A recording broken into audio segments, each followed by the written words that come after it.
The sun had barely risen, but the village was already filled with fear. Birds were silent, and the wind whispered through the trees like it carried a warning. Samuel, a young Christian man, walked carefully along the narrow path, clutching a small wooden cross close to his heart. He could feel something heavy in the air, like danger was following him. In the distance, he saw a man standing by the village gate. The man's face was shadowed, but his eyes were cold and hard. Everyone in the village called him the executioner.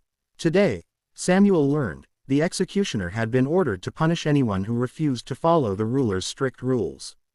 And Samuel's faith made him a target. His heart beat fast. He wanted to run, but he knew he could not hide. Samuel remembered the stories his mother told him when he was a child, stories of people who trusted Jesus even when the world seemed dark. "When the storm comes, hold on to him," she would say. Samuel whispered a quiet prayer. "Jesus, protect me. I am yours." The executioner raised his weapon, a shiny, cold gun that glinted in the morning sun.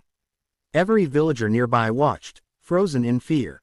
The sound of heavy boots on the dirt path echoed like a drum, marking the moment when life and death hung by a thread. Samuel felt the weight of the moment pressing on him. His knees shook. He could see the fear in the eyes of children hiding behind walls, mothers clutching their babies, and old men trembling as they muttered prayers. And yet, despite all fear, Samuel felt a calm warmth in his chest, like someone invisible had wrapped their arms around him. The executioner aimed at Samuel. The metal barrel glinted. His finger tightened on the trigger. Every heartbeat felt like an eternity.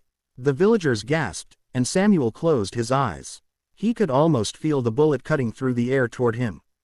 But then, something incredible happened.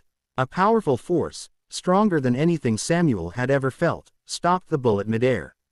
It hovered for a moment, shining with light only Samuel could feel. The executioner's eyes widened in shock. The bullet fell to the ground harmlessly, as if it had never been fired. Samuel opened his eyes. Tears streamed down his face. Around him, the villagers were in disbelief. The impossible had happened. Jesus had protected him. The executioner stepped back, fear and confusion written across his face. Samuel's heart pounded, not just from fear, but from awe. He had seen a miracle with his own eyes. Even though the danger was not completely over, Samuel knew one thing: he was not alone. He felt a strength inside him that no weapon, no fear, and no human power could destroy. And in that moment, he understood that courage was not the absence of fear, it was trusting that God would fight with you, even in the darkest hour. The wind blew again through the trees, this time carrying hope. Samuel held his cross tightly, his eyes fixed on the horizon. Something told him that this was only the beginning of a journey that would test faith, courage, and the power of miracles. After the bullet fell harmlessly to the ground, the executioner stared at Samuel with wide, trembling eyes.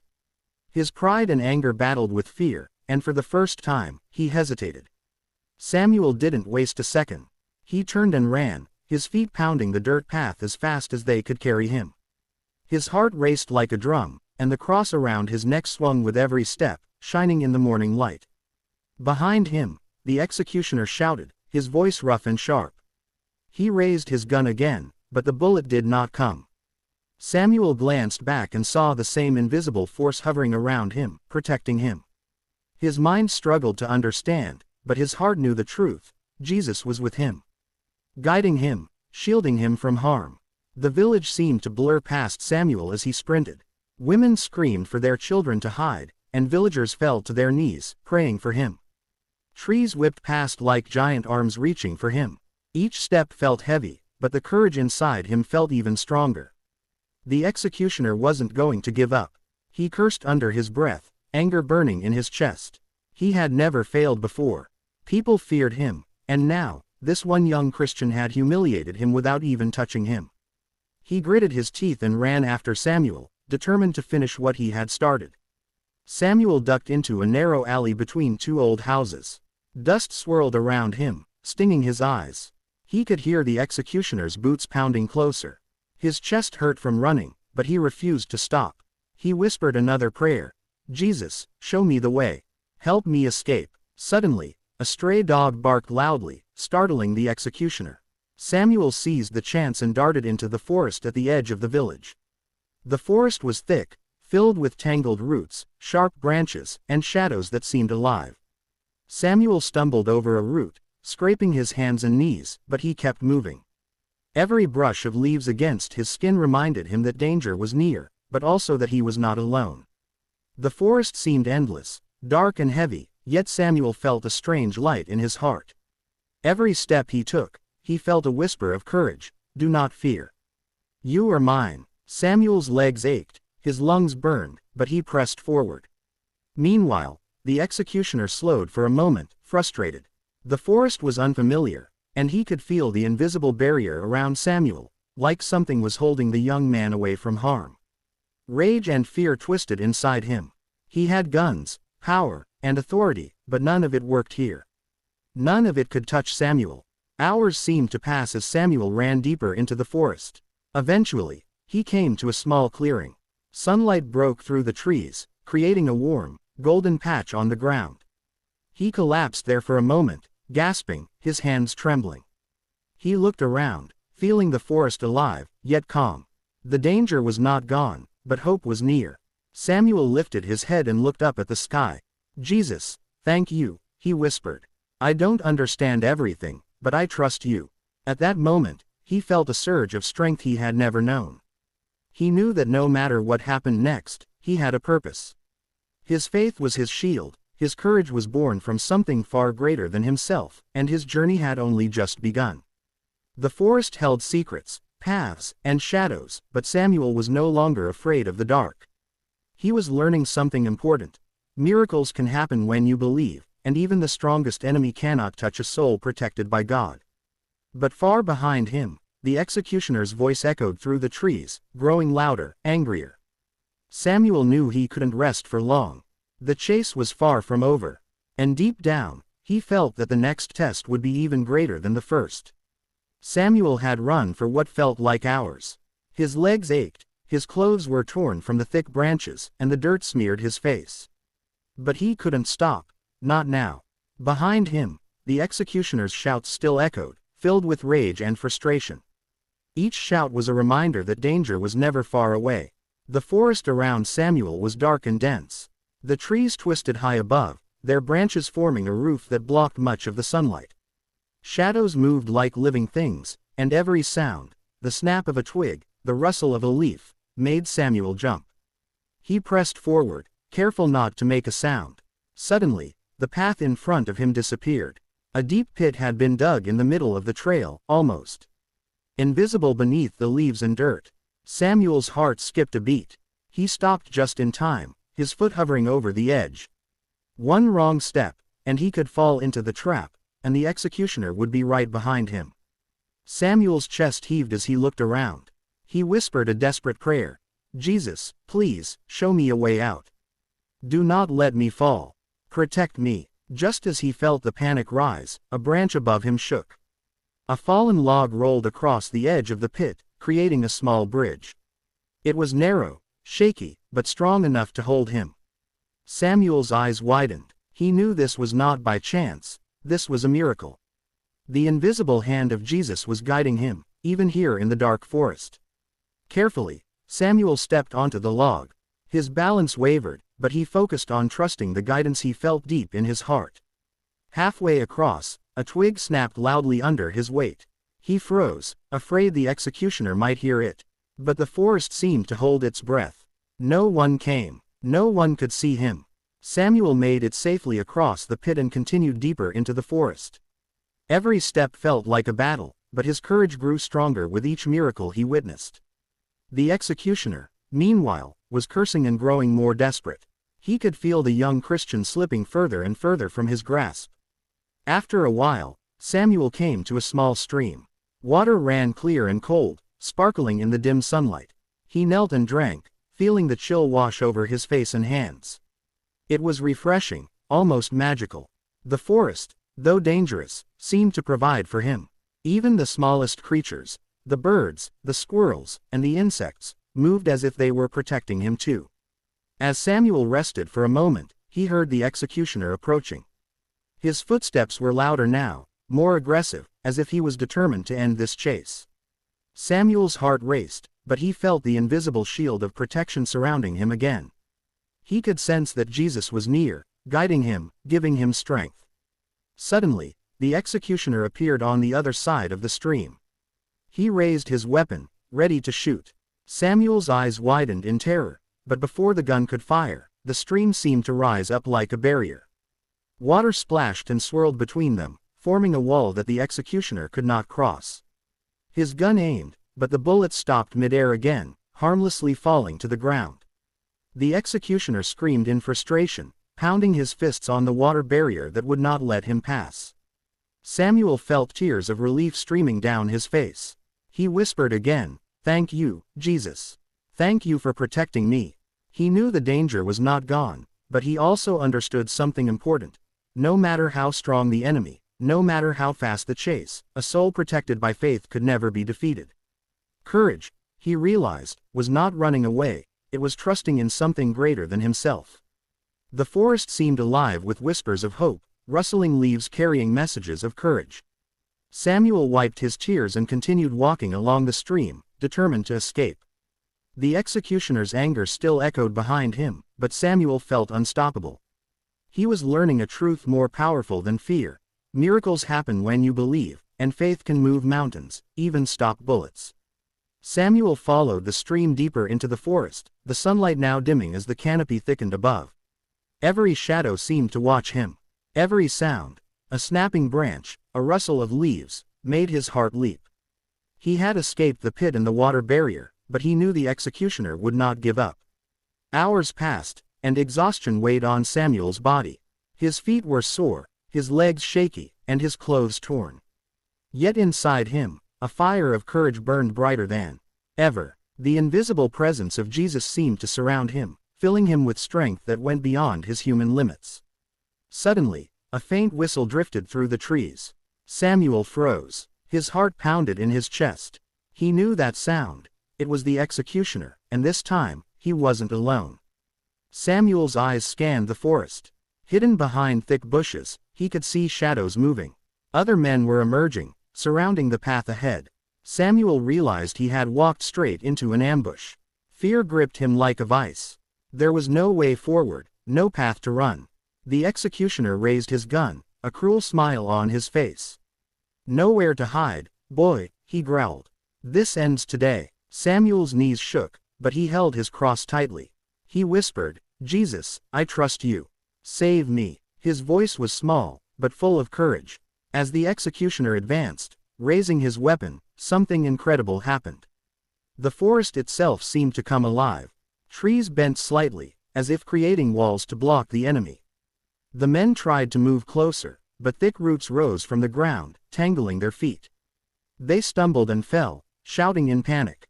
Samuel's heart leapt with hope. The executioner fired his gun. The bullet streaked toward Samuel, but once again, it stopped in midair. Samuel could feel the invisible force pushing the bullet aside, protecting him. His heart swelled with awe. This was no ordinary protection, this was divine intervention. Samuel took a deep breath and ran again, zigzagging through the forest, dodging fallen branches and sudden holes in the ground. The executioner's men shouted and scrambled to catch him, but every time they got close, something miraculous happened. Branches fell to block them, water from the stream rose to trip them, and the invisible shield around Samuel kept him safe. Finally, Samuel reached a small hill overlooking the forest. He paused, looking down at the valley below. The executioner and his men were still trying to climb the hill, but the slope was steep and slippery. Samuel realized this was his chance to escape. He prayed again, asking for guidance. As he descended carefully down a hidden path, he spotted a small village in the distance. Smoke rose from chimneys, and he could hear the faint sounds of life, people working, children playing. Samuel's heart soared. Safety was close. For the first time in hours, hope felt real. Behind him, the executioner screamed in frustration. His plan had failed again. Every attempt to capture Samuel had been stopped by something greater. Samuel knew that the miracle he had witnessed, Jesus stopping the bullets and guiding him, was more powerful than any weapon or army. By the time Samuel reached the edge of the forest, the sun was setting, painting the sky with brilliant oranges and pinks. He took a moment to look back at the dense trees, the place of danger that had tested him so much. He whispered, "Thank you, Jesus, for protecting me. I will never forget your power." Samuel's faith had grown stronger. He had seen miracles, escaped impossible traps, and survived when humanly impossible. Yet he also knew that his journey was far from over. The executioner would not stop, and new challenges would come. But Samuel understood something essential. No matter the danger, courage and faith could overcome fear and death itself. With determination, Samuel stepped into the village, ready to face whatever came next, knowing that he was not alone and that miracles could happen to those who truly believe. The village lay ahead, small and quiet under the golden sunset. Samuel's feet were sore, his body exhausted, but his spirit was stronger than ever. Every step carried a mix of relief and anxiety. The executioner was still out there somewhere, and Samuel knew this battle was far from over. He could feel it in the air, the tension, the lingering fear, and the unmistakable presence of something greater guiding him. Samuel entered the village cautiously. Narrow streets wound between simple houses, and the smell of bread baking in ovens mixed with the evening air. Villagers peeked from windows and doorways, whispering prayers as they saw him pass. They had heard of the executioner, and most were too afraid to move. But Samuel had faith, faith that had carried him through the forest, through traps, through impossible dangers. Faith that would carry him to safety, or beyond. Suddenly, a shadow fell across the street. Samuel froze. The executioner had found him again. This time, his face was twisted with rage. Behind him, two of his men carried guns and ropes. Samuel realized that he could not run this time. The street was too narrow, escape seemed impossible. His heart pounded like a drum in his chest, but he lifted his cross and whispered, "Jesus, I trust you with my life." The executioner raised his gun, aimed directly at Samuel, and fired. The bullet zipped through the air, but just like before, it stopped. Samuel could feel the invisible shield surrounding him, holding him safe. He looked up and saw a bright, warm light surrounding him, almost like the sun itself had come down to protect him. The executioner screamed in fury, firing again and again, but each bullet was halted by something he could not see or touch. Samuel knew it was time to act. He raised his voice, not in fear, but with courage. "You cannot stop what God has planned," he shouted. "No weapon, no anger, no hate can harm me." The executioner growled, trying to advance, but the ground beneath him cracked and shook. A deep rumble ran through the village streets, startling everyone. Dust rose from the cobblestones, and the executioner's men stumbled and fell. They tried to grab Samuel, but an invisible force pushed them back, keeping him safe. The villagers, watching in awe, fell to their knees, crying out in prayer. Samuel's heart was full. He realized that fear could not control him, not when his faith was stronger than any weapon. The executioner raised his gun one last time, trembling, desperate, filled with anger he could not release. Samuel lifted his cross high and prayed louder than ever, "Jesus, show your power now." At that moment, a brilliant light shone down from the sky, blinding everyone for a few seconds. When it faded, the executioner and his men were frozen in place, like statues. They could move, they could speak, but the hatred and violence in their hearts had been stripped away, rendered powerless. Samuel felt a calm, radiant energy filling the village. Peace, protection, divine presence. The villagers cheered, tears streaming down their faces. Samuel walked forward, unharmed, his heart swelling with gratitude. He knew he had faced death, evil, and impossible danger, and Jesus had saved him every step of the way. The executioner dropped his weapon, falling to his knees, unable to harm anyone again. Something had changed in him. Even he seemed shaken, humbled, unable to comprehend what had just happened. That night, the village celebrated quietly. Samuel sat beneath a tree, the stars twinkling above him. He held his cross, tears of relief and joy running down his face. He had learned a truth more powerful than fear or death. Courage comes from faith, miracles happen to those who believe, and no evil can overcome a soul protected by God. Samuel knew the journey was not over. Life would still bring trials and challenges, but he also knew that he was never alone. He had seen the impossible, survived the deadly, and witnessed miracles beyond imagination. His heart was forever filled with hope, courage, and faith. And in the quiet night, as the wind whispered through the trees and the villagers slept safely, Samuel whispered one final prayer: "Thank you, Jesus, for your love, your power, and your protection. I belong to you, now and forever." The darkness of the forest, the danger of the executioner, and the fear that once haunted him were gone. All that remained was the light of faith, the warmth of miracles, and the unshakable courage of a heart that trusted complete. Summary: Samuel, a young Christian, faces the deadly executioner who tries to kill him because of his faith. Through forests, traps, and ambushes, Samuel experiences fear, danger, and exhaustion, but he is miraculously protected by Jesus at every turn. Bullets stop in midair, paths open miraculously, and the executioner is powerless against divine protection. In the end, Samuel survives, his faith stronger than ever, showing that courage and belief can overcome even the most impossible dangers. Moral lesson: faith and courage can protect us even in the face of life-threatening danger. Trusting in something greater than ourselves gives strength beyond human limits, and miracles often happen to those who believe with a pure heart. Fear may surround us, but faith can light the darkest path. The end.